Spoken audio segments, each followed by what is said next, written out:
Welcome back to Just Got Played. It's your boy Jim Jam JJ here. I got this person to my left. Her name's Allie. And then this person to my left. I got Steven. He's on the left as far as I'm concerned.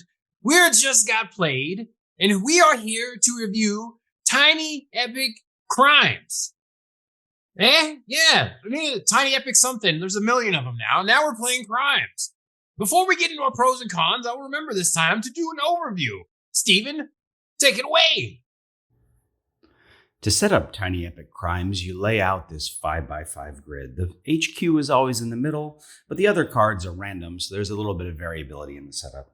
You set up tokens on whichever tiles require them. The police here start in the middle, and you put out some mobsters randomly around the board, around the city. Then you're going to need to take a suspect, and you're going to need to put it in the murderer envelope, just to make sure you don't accidentally look at this during the game. There are 16 different suspects, and one of them is the murderer. And there's a bunch of information about them, right? So you're going to be using deduction to try to figure out who the murderer is. You've got whether or not they're in the Blue Bee or the Red Rhino gang. And then if you look at each one, there's information about whether they got away via a car or a motorcycle, or they left a footprint or a fingerprint behind, etc. So everybody gets one of these cheat sheets, which has actions on it, as well as all the suspects.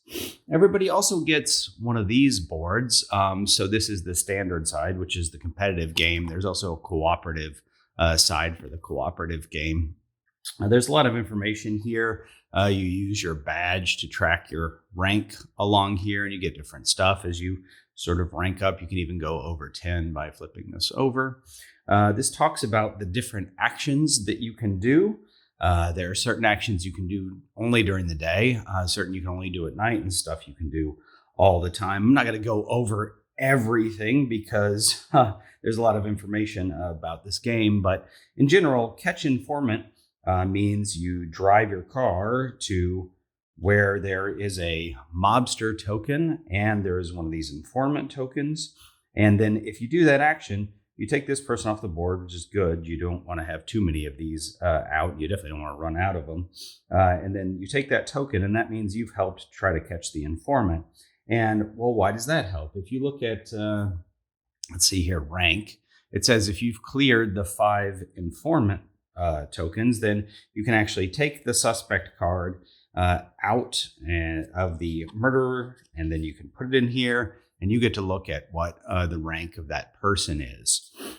So now you've got some information about the murderer. Everybody else who participated but wasn't the one who actually did the final thing gets a suspect card, so they get to look at it, and they get to see, all right, well, that person is not the murderer, so at least I know one interesting piece of information. Some of the other actions you can do, you can search the scene, which, again, this is another one of those things where you have to clear a certain number of tokens. You need to get a certain number of check marks. Some of them say check marks. Some of them say X's. Wow, I swear there's a check mark out here somewhere. There you go. All right. You can call for backup to help clear some of the mobsters. You can catch witnesses, which can be done at night and is a lot like catching the informants in the daytime, but it's columns instead of rows. You can do a stakeout where you risk time to see if you spent enough time to clear that token. You can bring in for holding, so there's 3 of those that can be cleared. Of course, you can drive around. You can arrest these people just to get them off the board, and a coffee break is sort of skipping your turn, essentially. So the way that it works is that by turn order anyway, you've got this time track. And so you have this marker, and it's going to be on the time track. It's a little actually big for the time track. But anyway, so you're going to spend time as you go along this track. And whoever's token is in the back, that means it's your turn. So this tells you whether you're in day or night, as far as whether you can do those day or nighttime actions. And then when you get all the way to the end, you have to accuse somebody of the murder, essentially. There are going to be events that happen along the way. So an event will have some flavor text, tells you where it's happening. This one's happening at the drag races are happening here at the, I don't know, it looks like a construction site. And then it tells you what happens if you resolve it or don't resolve it, the rewards that people get. And to help you along the way, everybody's going to get an ability. right? So this ability is Workaholic. It means if you resolve an event on your turn, you move backwards in the time track 1, which is nice. And then you also could collect these forest cards, which are one-time use cards. So this is the Search Dogs that lets you peek at some of these tokens. So you're going to get, a lot of those things along the way to try to help you. But again, ultimately, you're trying to determine through deduction, eliminate suspects, eliminate specific information about other groups. You get 2 pieces of information and you'll whittle down 16 to 4 pretty quickly. And at the end, you're going to see who can accuse the proper person of murder and arrest the murderer. Each turn, though, at the end of your turn, you're going to have to reach in this bag and pull out a mobster and put him out on the board. Actually, you roll these bullet dice, and it tells you, right? So that's the 3 and then 4. So I would need to pull this guy and put him there, but there's already one there, so bad things happen. If you had rolled a 6 on one of these, it means, hey, I don't have to put it out at all. And I think it's the same if you roll a 3-3 because you can't have one at the HQ.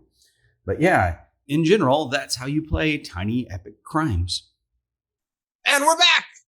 Wasn't that a great overview? That was fantastic. Yes, I did a great job. Thank you. Yeah. Yes, thank you, Stephen, for that. It looked lovely and everything with your fancy new camera. Okay, we're going to start with our pros. It's a crime-solving game. Who wants to go first? I mean, I'll start because I like deduction games, right?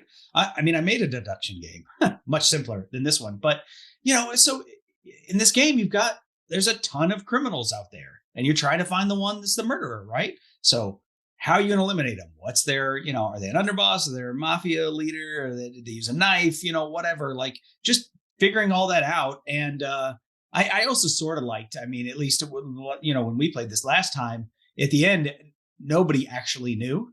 We narrowed it down, right? We narrowed it down to, I think I had narrowed it down to maybe 3 people. You all had narrowed it down to 2 of the 16 available, right? So, you were the 4. Okay. Yeah.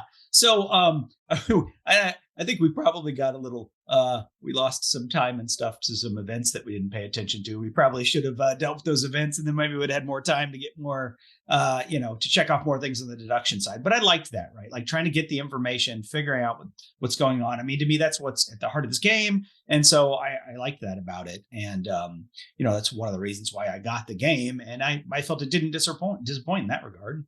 Deduction worked. Yeah, I'll go next. I'll just say I'm not a fan of deduction games. I hate them. My short-term memory is absolutely garbage.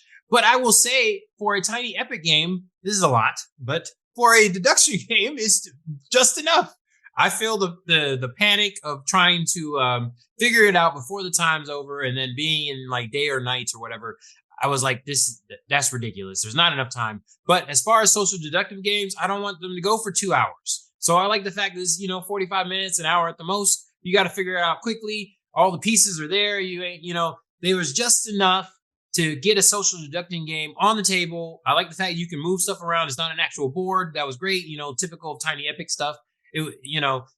Most people that have played, and this is only my 3rd Tiny Epic, so that's all I have to go on. I've seen pictures of the other ones, but it seemed a lot for me for Tiny Epic, but it was just enough for a crime-solving game, and I liked it for that part. I feel like I got the whole experience, very thematic, and got it all in there nice and clean and everything. If I was going to buy any kind of social deduction criminal game, this would be it because there's not a whole lot to it. It's really simple. It doesn't stick around a long time. I would say if we went longer than an hour, I would be done. I'd be like, nah, whatever. I'll just run around the city and just go in circles because I don't like crime solving games because my memory is terrible. That's all there is to it. But this was great.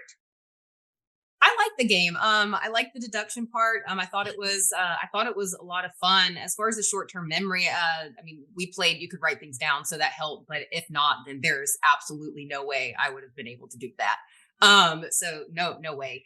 But I enjoy that there was a lot to do. So if someone did something that you wanted to do or took one of the clues that you were working toward, there was another way to try and still figure out, like, to be able to to visualize the clues and see what was going on. A little tough at times. But I like that aspect. And yeah, the events, they're very important to clear because they do really bad things. So, and to pay attention to them. But yeah, I like that there was a lot to do. And I really like the names that they came up with for all the gangsters. And then there was that nostalgia with playing it. So we started to play it and it just reminded me of when I was younger playing Clue. And But it's more complicated and a little more in depth, a lot more going on. So I thought it was fun, and it was a quick game. Yeah. Oh yeah, one little thing too, just for people that little spoiler: all the suspects are one alphabet alliteration letter, which is really good for people with short-term memories. I just had to put a little A on there and cross it out. That's not that one. So I like that part. I don't need to know what time and then what was the temperature outside and what season, all this stuff with some of these. Okay, I will lead the charge on the cons. It's a crime-solving game. I'm done. That's it. Your turn. That's really my only con. Okay. It was a little much for a tiny epic thing, as I said in my pro. That would be pretty much it. But I mean, that as far as a crime solving game, you have to include all that stuff.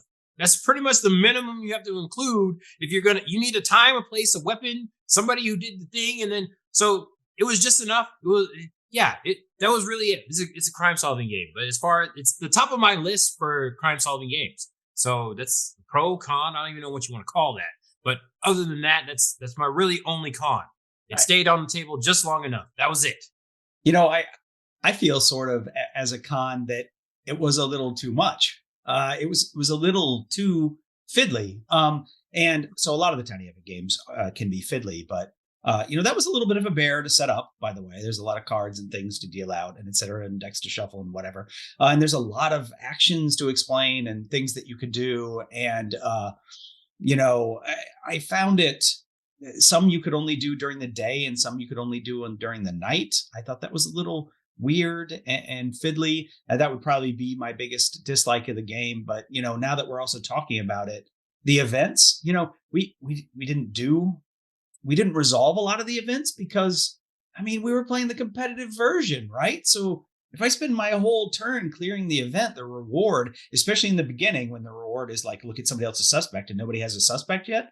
It's like, well, why would I spend all my time doing this? And then you all get to go off and solve crimes while I'm doing this thing, it's a competitive game. So maybe the events didn't work so well in competitive, at least, not when we were playing, but yeah, anyway, there's just, there were little few things that felt a little too much or a little too fiddly about it, but I still enjoyed it. So yeah, I don't think I would do before you go. I don't think I would do competitive again. I think cooperative would be the only way because those two actions where you can do five for the whole game, and then in the daytime, and then the other 5 in the nighttime, it's like if everybody takes one, then you're kind of screwed out of that. So it's like somebody should work on events, somebody should, and then just share information. But yeah, that was kind of a con as well because you just run out of actions towards the end. Yeah.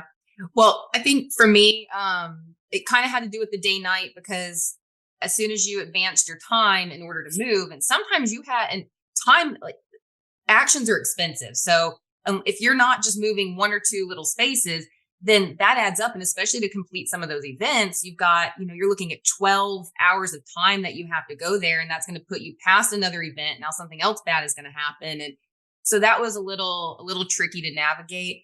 And then to decide, is it really worth spending all this time and advancing when I don't really have a lot of information and you're getting close to the end? So that kind of took some decision making on, to decide if it was worth it or not. And if the thief or whoever you were going for is far away, the suspect, then yeah, it was an expensive move.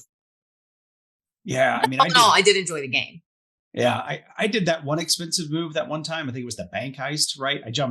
I did it way before you should do it. You should do that one the closer you are to the event, the less time it costs. And so, but I did it because JJ was close to it and I didn't want him to be able to do it. So I spent a lot more time doing it so that he couldn't get a suspect because he looked at a bunch of suspects. And so I don't know.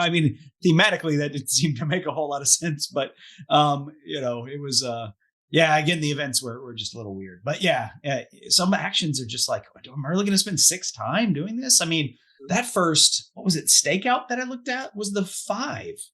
So I had spent a bunch of time to do it and I didn't succeed because it was the 5.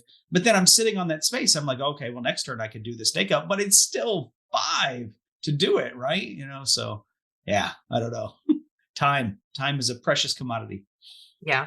Yeah, especially when you're catching criminals and trying to solve a crime. So you gotta get there before the girl's cold, gumshoe. Yeah. All right. Well, there you go. That's Tiny Epic Crimes. Another, what do you call those things? Another Tiny Epic game. Story? story in the Tiny Epic piece ensemble. Another What's the game in the game Tiny Epic family. Tiny Epic family, new member into the Tiny Epic family. Crimes. I mean, what else is there left to do now? Fantasyland? You're gonna make Candyland? Ninjas. We haven't seen Tiny Epic Ninjas? Ninjas yet. Ninjas? What the?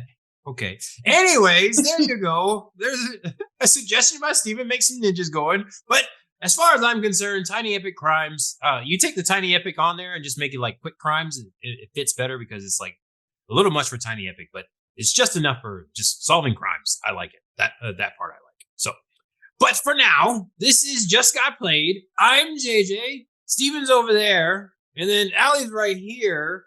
Catch us next time. But before that, go to the Discord. Join the Discord. Let us know what you think. Steven will talk your ear off about all the little Tiny Epic stuff and let you know which one's better. I still like Western, but whatever. And you tell us what you think in the Discord. And then like, subscribe, share on this video. Down below, comment. Let us know what you think. What other Tiny Epic stuff? Should we go through all of them as a JGP crew? And just everybody's everybody's just gonna comment. You guys should shut up, and Allie should talk more. She's nervous. It's fine. It's her first time. She got to pop that little cherry and, get in there. This is her, second time now? I don't even know what order we're doing this. But if you saw the Thunder Road review, that was 1 and this one's 2, maybe. I don't know. Anyways, until next time, comment below if you want to see more of Allie. There you go. You can do that too. But we'll see y'all later. Bye. Bye.